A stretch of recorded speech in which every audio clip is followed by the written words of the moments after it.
Olá, graça e paz. Mais uma semana, nós vamos dar continuidade ao nosso estudo do livro de Provérbios e eu vou compartilhar com vocês o capítulo 7. O capítulo 7, ele nos traz diversas advertências sobre a mulher adúltera. Ele continua conversando, falando, nos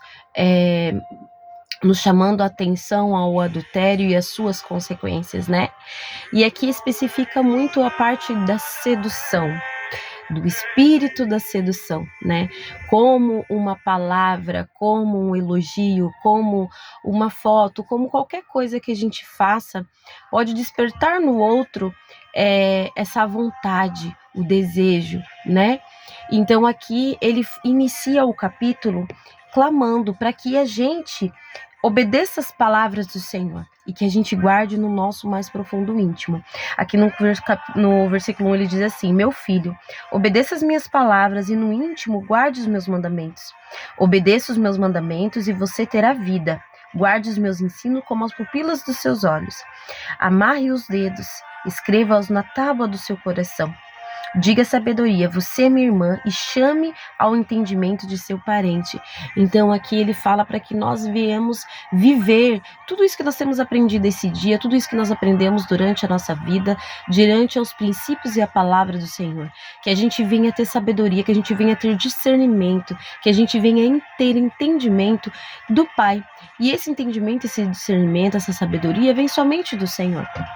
Mais para frente no capítulo, ele fala das artimanhas da sedução, né? Das artimanhas das palavras, né? Das artimanhas da manipulação dos elogios, né? Das vestimentas e da intenção do coração, né? Aqui ele fala sobre uma mulher que ela era casada e ela vista uma presa fácil, ela vê um homem sem juízo, né? Dentre tantos que ela vê um que não tem juízo, que não serve ao Senhor, que não tem o princípio de Deus, né? E ali ela vê algo fácil, uma presa fácil.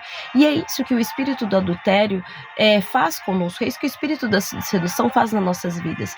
Hoje nós somos muito abertos, né, a essas brechas, porque hoje em dia nós temos a rede social, que funciona como uma ferramenta muito perigosa se você não saber usar. Às vezes você coloca uma foto, às vezes é uma curtida, um comentário, que ali desencadeia já para uma mensagem, para algo mais profundo, né? Quantas pessoas são vítimas de ver o seu corpo exposto mesmo por confiar simplesmente no elogio que vem através de uma tela. Então aqui, nessa parte de Provérbios, é uma exortação, né? Para que a gente esteja vigilante, para que a gente preste atenção, que muitas vezes um elogio, um comentário, né, do outro, por falta muitas vezes até de você não ter dentro da sua casa, acaba despertando em você sentimentos, acaba despertando em você desejos, ou você acaba despertando isso no outro também. Então isso nada mais é do que uma advertência para que a gente venha prestar atenção em tudo que nós fazemos, em tudo que nós falamos, né? E o adultério aonde consequentemente chega o adultério. Quantas pessoas no seu trabalho, quantas pessoas pela internet acaba tendo outros relacionamentos fora do seu casamento. O casamento, ele é um princípio de Deus, ele foi estipulado por Deus, né? E as relações sexuais foram estipuladas por Deus com uma celebração de duas almas que se tornaram uma, né? Então, quando você quebra esse princípio, antes de você estar traindo o seu parceiro, ou você está traindo o seu cônjuge, você está traindo a Deus, você está traindo ao princípio de Deus. E aqui ele fala que a consequência é o quê? É a morte, mas não só a morte física, que muitas vezes a gente vê, né, nos jornais, mas sim também a morte espiritual, a morte do pecado, onde vai te levar em que você esteja morto eternamente, né? Onde vai roubar a sua chance de você ter uma vida eterna com Jesus.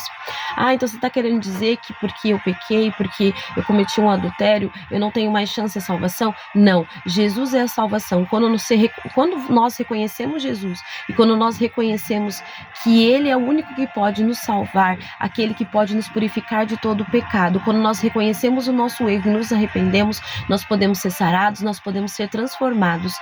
O adultério, ele é algo muito perigoso. Por quê? Porque isso não desencadeia somente maldição para sua vida, mas também desencadeia uma maldição hereditária. Isso você pode arrecadar consequências para os seus filhos, para os seus netos, para os seus bisnetos.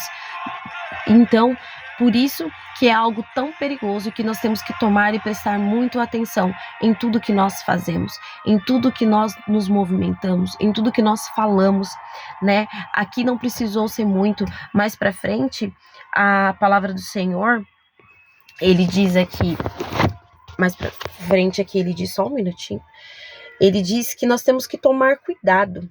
Por quê? Porque muitas pessoas foram vítimas, né? Ele diz assim no 25, não deixe o seu coração se volte para os caminhos dela, nem se perca em tais veredas. Muitos foram as vítimas, os que matou são uma grande multidão. A casa dela é um caminho que desce para a sepultura, para moradas da morte. Então, a consequência do adultério é a morte. A consequência da sedução é a morte. Então, nós temos que prestar atenção em tudo que fizemos, em tudo que vamos fazer, em tudo que nós vamos falar. É isso que eu quero compartilhar com você neste dia e que nós venhamos levar a sério e não nos acostumar simplesmente com as coisas que o mundo impõe. Porque hoje no mundo é normal um homem ter duas mulheres e elas conviverem entre elas. Hoje em dia é normal um compartilhar com o outro, ter relacionamentos abertos. O casamento é algo precioso para Deus. A relação sexual é algo preciosa para Deus. É um momento de celebração e não é um momento para a gente dividir a nossa alma com o outro, mas aquele que você escolheu para seguir eternamente até que a morte os separe. Amém? Graça e paz. Que hoje você esteja revestida da glória e da presença